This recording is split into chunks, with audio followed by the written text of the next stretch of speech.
Reflections on Personal Growth. Nice. Max. Alright, so take back what I said, I'm gonna move this just a hair here in case the tomatoes come flying.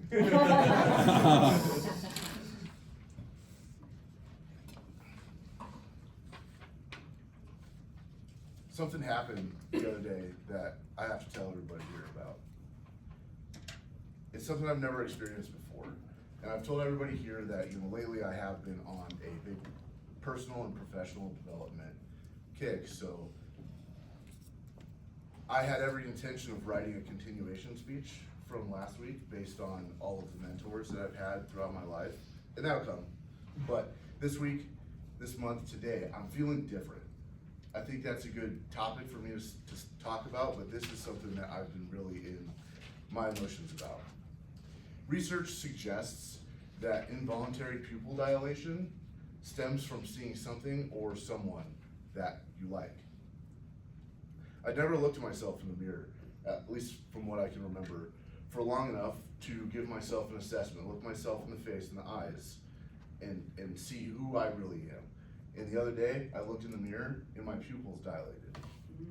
In my speech today, I'm going to tell you about my side hustle that has become a lot more than just that for me. I'm going to tell you about a life-changing event that I attended a couple of weeks ago, and then how I live and view things differently since both of those things. So this is something that I haven't talked a whole lot about. I've given a little bit of hints here and there that I work on the side as a financial professional on top of the day job that I work in the aviation industry. And what we do is we take a holistic approach to the assessment of someone's personal finances to help them plan for retirement, save more money, and basically to help them most appropriately achieve the financial goals that they have set forth. And I think it's a cool gig. It's a really cool gig.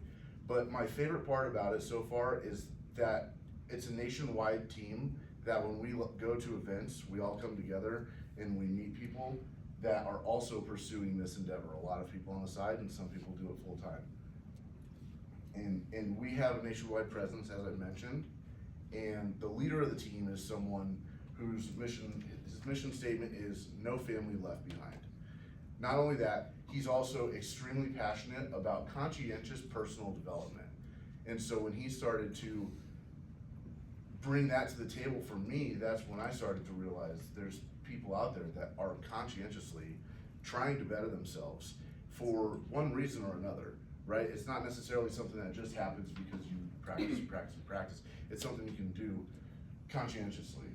And so it's something I dabbled in, and so I didn't really understand it fully, so what I did was I just started learning, I started absorbing the information, I started really thinking about the strategies that this guy was discussing and how I can implement them into my own life. And as I mentioned before, there's been a few events that I've gone to with this organization. And the one I want to speak about now is called First Class Leadership. It's where that leader has everybody over to his house that qualifies for it. And he just basically pours into us how to be successful in the financial services industry, but not only that, how to be successful in life, how to create that work-life balance. And I didn't know it at that time, but this was a turning point for me. It was February of this year. Another event I want to talk about is the convention in Las Vegas that this organization holds for all agents in Canada and the United States every year. I attended that 2 weeks ago. And the organization focuses obviously on helping families, but also leadership and how to build a team. And so the people who are the best at helping families, the best leaders, and the best team builders are people that get to go on stage and talk to 30,000 people at the T-Mobile Arena all at once. And so the first person that I want to talk about, the key takeaway, is actually the leader that I was talking about. He's become my friend. His biggest point is that you should not compare your behind the scenes to someone else's highlight reel. Yes, the guy was on the stage talking to 30,000 people. He made it look easy, but he's also told me stories about the 10 years it took for him to get there. Every day that he grinded, that every day he made a mistake and failed. And he says, yes, I'm on the stage. Yes, that's all you get to see, but don't forget about what I had to do, what I had to see. don't forget about what you have to do, what you have to see to make yourself get on the big stage for you. The next takeaway was, before I can build my team, I have to build myself. In February, before February, I thought that I was ready. I thought that I had built myself enough to build a team in this industry. Well, it turns out that I had a lot of work to do. And I've been diving into that personally for since then. And this one really hit home for me because it told me that I'm not the only one that thought they were ready. I'm not the only one who struggles with, maybe you feel like you're ready, but there's a lot more work to be done. So build yourself and then go build your team. And then the last takeaway from there was a businesswoman that walked up on the stage and the crowd roared. The whole crowd, everybody. And I was curious. Why does everybody know her? What's special? And so I listened. I listened to every word she said. I felt every emotion that she conveyed on that stage. And my favorite thing that she told everybody about was a story. A story about a time that she was pregnant.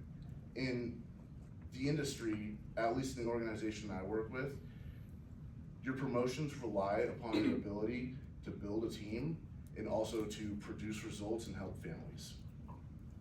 And that's important here because she was talking about a time that she was eligible for promotion and a lot of people were pushing her to get this promotion. But again, she was pregnant, and so she declined and said, I'm not ready yet, let's do it when I am. Well, come to find out, the team that she had built started meeting in secret.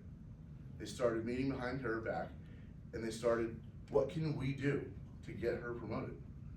She's built us up so much that what can we do to help her out? And to me, that's so powerful because it just shows her ability to not only show love, give love, and love others, but also her ability to build leaders. Those are powerful people. And so servant leadership shall never be underestimated. That's good. Since that turning point, I've become hyper-focused on searching within myself to find what I'm doing well in life and what I can improve upon every single day. I sit there and just think to myself, in my mind, in my brain, what can I do better? And so I've been meditating, dieting, and taking a holistic approach to personal well-being. So a holistic approach to financial well-being is awesome, but the holistic approach to personal well-being trumps all. And so during my speech, I've told you about side hustle and how it becomes so much more than what I thought it was, some key takeaways from life-changing events, and how I view and live things differently. And so I challenge everyone here who I know is working conscientiously on themselves personally every day, have a conversation with yourself. Ask yourself, am I doing what it takes to become the best version of myself? Back to you, Jeff.